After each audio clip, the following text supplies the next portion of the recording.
Hey folks, Bob Weil here at Truetone. I want to talk to you today about the SPOT Pro CS6, the low-profile SPOT Pro. A lot of you have wondered, why did we come out with a 6 when we already had a 7 and a 12?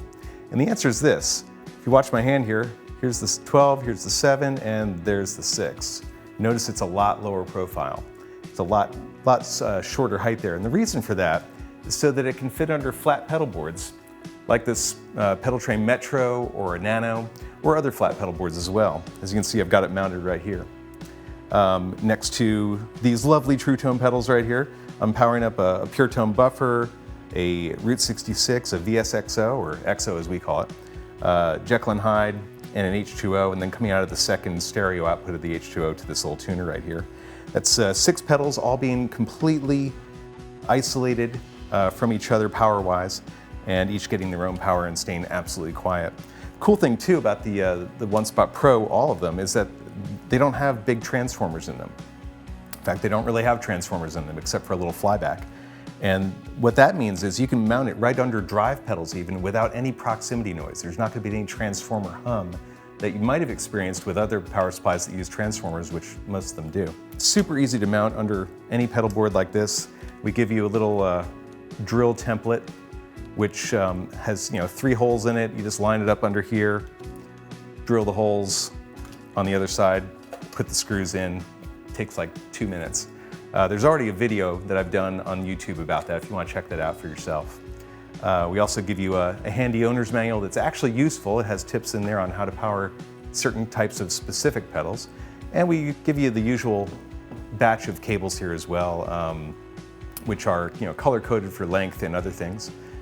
So they're just really easy to use. It makes your life easier when you're trying to set up your pedal board. The SPOT Pro CS6, as with the other ones, is powered by an IEC type of cable, so these are common as dirt. If you lose it at a gig or something like that, you've probably got 3 more of these in your closet.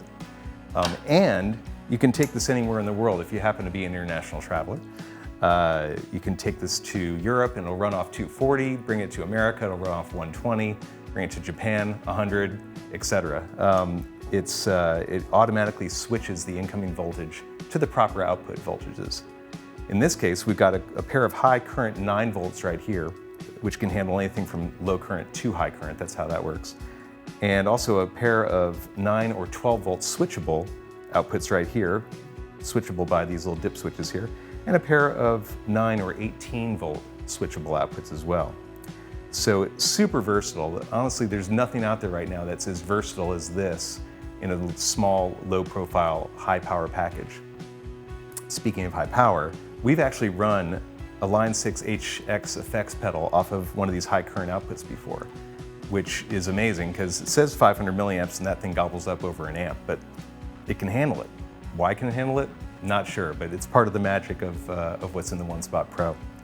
If you happen to have like 6 Strymon pedals by some chance, you could run all of them independently isolated off of the SPOT Pro CS6. It's just a beast of a power supply that can handle pretty much anything you throw at it in a really small, lightweight package. Only weighs like a pound. It's nothing. That's the story behind the SPOT Pro CS6. I appreciate you watching, and we'll see you next time.